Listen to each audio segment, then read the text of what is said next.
Hello everyone, wishing you all a wonderful day. Today we will explore together what happens when the happiest moment of motherhood suddenly turns into a painful, silent battle for Tien. If you enjoy this touching story of Jack's unwavering devotion and a mother's fierce love, don't forget to subscribe to the channel so you never miss our next videos.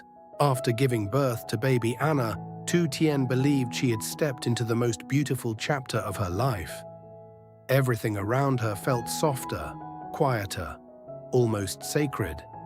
The nights were exhausting, but even that exhaustion felt sweet now, softened by love and wonder. Their home no longer sounded the same. The silence was filled with the tiny rhythm of a newborn's breathing, with the rustle of blankets, with the little sounds Anna made in her sleep. Sometimes Tien would sit beside Anna and simply watch her. She still could not fully believe that this tiny girl was real. Anna's eyelashes were impossibly delicate. Her cheeks were warm and soft.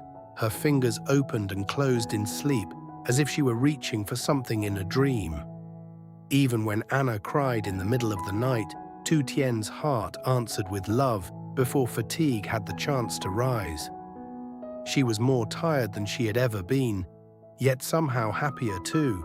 But while she was learning how to live inside that fragile joy, an invisible storm had already begun gathering inside her body. At first, it was easy to dismiss. There was a slight tightness in her chest, a dull heaviness that came and went. She told herself it was part of recovery. She had just given birth. Of course, her body would hurt. So she ignored it and focused on Anna. If the tightness lingered, she shifted her posture. If the ache deepened, she closed her eyes and breathed through it. Instead, it grew worse. Day by day, the discomfort hardened into something deeper and more frightening. The tightness became a throbbing pain that spread through her chest until even the lightest pressure made her flinch. Her skin felt swollen, hot, and painfully tender. Sometimes she touched herself lightly and pulled her hand away in shock at the heat. It no longer felt like ordinary recovery. It felt wrong. But still she stayed quiet. She did not want to disturb the fragile happiness of their first days with Anna. She did not want to replace joy with worry. So when Anna cried for milk, Tien forced herself to smile. She lifted her daughter carefully, whispering soft comforts as if everything were normal. But the moment she tried to feed her, a searing pain shot through her body so violently that her vision blurred. It was sharp, sudden, merciless. She had to bite her lower lip to stop herself from crying out. She held still, tasting blood, forcing silence onto a body that wanted to recoil. Anna needed her. That thought became stronger than anything else. Again and again, Tien endured it. Each feeding filled her with dread before it even began. Yet she never let that dread show on her face. She held Anna close, stroked her tiny back, and whispered to her while agony tore through her body. Then the fever arrived. First came the heat, then chills that shook her so hard she had to grip the edge of the bed to steady herself. Her body burned and shivered at the same time. Sweat dampened her clothes, yet she still felt cold deep in her bones. Her limbs grew heavy. Her head felt clouded. Even sitting upright seemed to demand more strength than she had. And still, the worst part was not the pain. It was the guilt. That guilt settled into her heart more deeply than the fever ever could. In the dark hours of the night, after Anna had finally fallen asleep, Tien would turn her face away so no one could see the tears in her eyes. She was terrified of what was happening to her, terrified that her own body was betraying her at exactly the moment her daughter needed her most. Terrified that something that should have felt natural now felt unbearable. Shame wrapped itself around her so tightly that even asking for help started to feel like failure. She blamed herself for everything. She wondered if she was already falling short as a mother. She hated that every time Anna cried, love came first, but fear followed right behind it. That was the part that hurt her most. She could bear physical pain. She could bear sleepless nights. She could bear the fever, the weakness, the trembling in her hands. But she could not bear the thought that her daughter might need her and find her wanting. And yet, even in the middle of all that suffering, her love for Anna never weakened. If anything, it grew fiercer. Every time she looked at her daughter, she felt the same certainty rise inside her. She would endure whatever this was. She would suffer quietly if she had to. She would keep showing up for Anna in whatever way her body allowed. There were moments when the pain became so intense that she had to close her eyes and breathe through it, one shallow breath at a time. But then Anna's tiny fingers would curl around her thumb, and Tien would gather whatever strength she had left and keep going. A mother's instinct, a love that did not depend on comfort, a vow forming silently inside her heart. Take my strength, take my sleep, take every easy part of me. Just do not take away my love for my child. By day, she hid everything behind a faint smile. She adjusted Anna's blanket, smoothed the baby's hair, whispered soft promises into the quiet room. If Jack looked at her too closely, she straightened her back and acted as though she was simply tired. If anyone asked how she was feeling, she answered with something small and harmless. She became skilled at disguising suffering as ordinary exhaustion. But the truth was written all over her, in the paleness of her lips, in the strain around her eyes, in the way her hands shook after even the smallest task. Still, she said nothing, because speaking the truth would make it real. It would mean admitting that this beautiful chapter of motherhood was already marked by pain. It would mean confessing that joy and suffering were now living side by side inside her. So she stayed silent. She carried Anna. She endured the fever. She bit down on every cry of pain and held her daughter closer. In the deepest hours of the night, when the house was still and only Anna's soft breathing filled the room, Tien lay awake with tears slipping silently into her hair. She prayed that by morning, her body would stop betraying her. She prayed that she would become everything Anna needed. She prayed that this hidden storm inside her would pass before it stole the sweetness from these first precious days. Because even at her weakest, one truth remained untouched. She loved Anna completely, and for that love, she was willing to endure far more than anyone knew. Jack was the first to realize that something was seriously wrong. At first, it was only a feeling. Tien still smiled when he looked at her.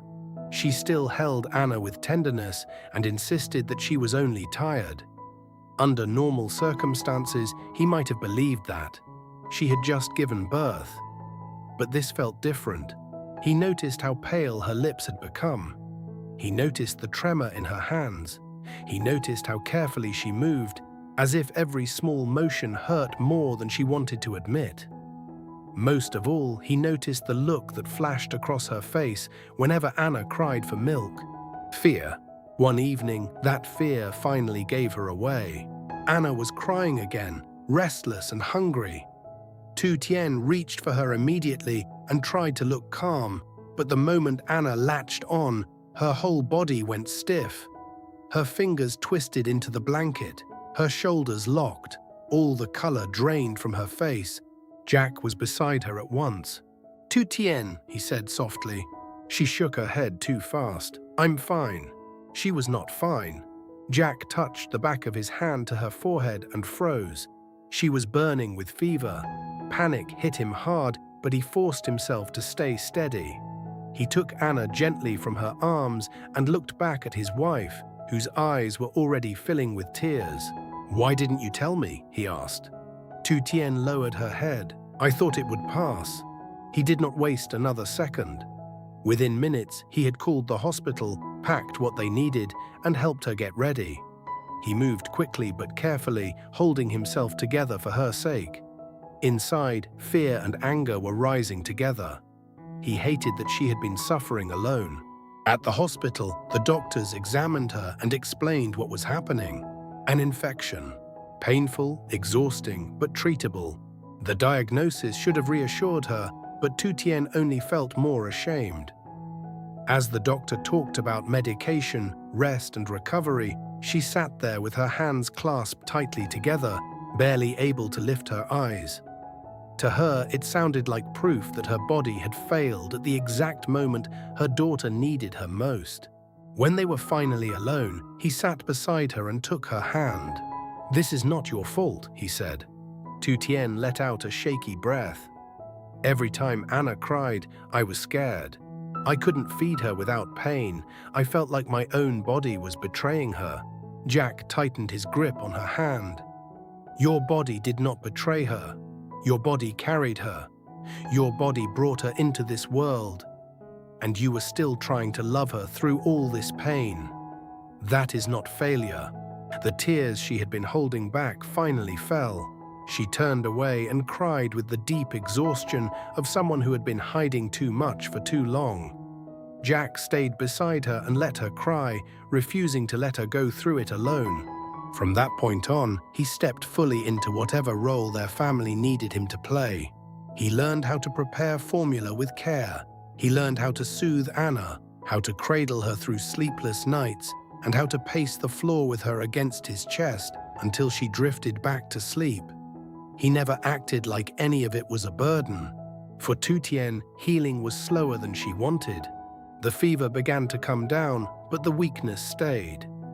Some mornings, she woke already tired. Some afternoons, even sitting upright too long left her drained. The pain did not vanish all at once. It faded gradually. That was when Jack became her steady anchor. He made warm meals and placed them beside her before she had to ask. He reminded her to take her medicine. He massaged her aching back when tension built in her shoulders.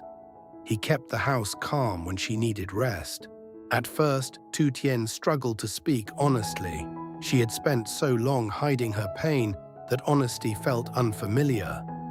But Jack's patience gave her room to stop pretending.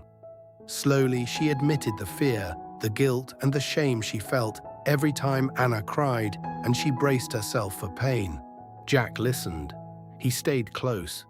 He reminded her again and again that healing was not weakness, and needing help did not make her less of a mother. And through all of it, Anna became the center of Tien's strength. Not because the baby demanded anything, but because her smallest gestures kept drawing Tien back toward hope. The way Anna's tiny fingers wrapped around her thumb, the sleepy little smile that appeared without warning, the soft giggle that made both parents stop and look at each other in wonder. Those moments reminded her that love was still here, even on the hardest days. Little by little, she began to feel herself returning. One morning, she realized the fever had stayed away. One afternoon, she noticed the ache was not as sharp as before. One evening, she held Anna a little longer without feeling overwhelmed by exhaustion. Together, those changes became proof that she was healing. Then came the moment Tien would never forget. Anna was hungry again, and the room was peaceful. Evening light rested softly across the bed. Jack sat nearby with a bottle prepared just in case, but he said nothing. He could tell she wanted to try. Tien lifted Anna into her arms. For a second, fear returned. Her body remembered the pain before it even came. She braced herself, waiting for the familiar burning, the unbearable sharpness that had once made her bite her lip to stay silent. But this time, it did not come. There was tenderness. There was sensitivity, but there was no searing pain, no wave of agony, no desperate effort to hide what she was feeling. Tien looked down at Anna, then up at Jack, and tears filled her eyes. Jack leaned forward. "Are you okay?" She nodded, her voice breaking into a whisper. "I'm okay." Those words carried everything. Relief, gratitude, healing. Jack crossed the room and knelt beside them, one hand resting gently on Anna's back, the other covering Tien's trembling fingers. As evening deepened, Anna fell asleep against Tien's chest, warm and peaceful. Jack sat close beside them, one arm around his wife's shoulders, and together they watched their daughter sleep. For the first time in days, nothing painful interrupted the stillness. Tien leaned gently into him and breathed in the quiet. She did not feel untouched by what had happened, but she felt whole again because they had survived it together. Sitting there in the fading light, with Anna asleep against her chest and Jack warm at her side, Tien finally felt her heart settle. The worst pain had passed, the fear had loosened its grip, and in its place remained a quiet gratitude for the healing strength of their family's love. Sau khi sinh bé Anna, tự tin tin rằng mình đã bước vào chương hạnh phúc nhất của cuộc đời. Bao bọc vẻ đẹp dịu nhàng của thêm chiếc làm mẹ. Nhưng ẩn dưới niềm vui đó, cô bắt đầu chịu đựng những cơn đau dữ dội, sưng tấy và sốt. Đặc biệt là mỗi khi cố gắng cho con bú, xấu hổ và sợ hãi rằng cơ thể mình đang phản bội con gái. Cô giấu kín nỗi đau và hầm lặng chịu đựng. Sắc là người đầu tiên nhận ra điều đó có gì không ổn. Anh đưa cô đến bệnh viện nên các bác sĩ chẩn đoán nhiễm trùng, bắt đầu điều trị, quyết tâm không để vợ mình và vật lộn một mình gác chăm sóc. Cả Tử Tiên và Anna pha sữa công thức, dỗ dành em bé những đêm mất ngủ và hỗ trợ quá trình học của vợ bằng sự kiên nhẫn và tình yêu thương. Dần dần Tử Tiên học khi cuối cùng cô có thể cho Anna bú mà không đau đớn. Cô cảm thấy mình lại trọn vẹn và được tiếp sức mạnh bởi sức mạnh thầm lặng của gia đình.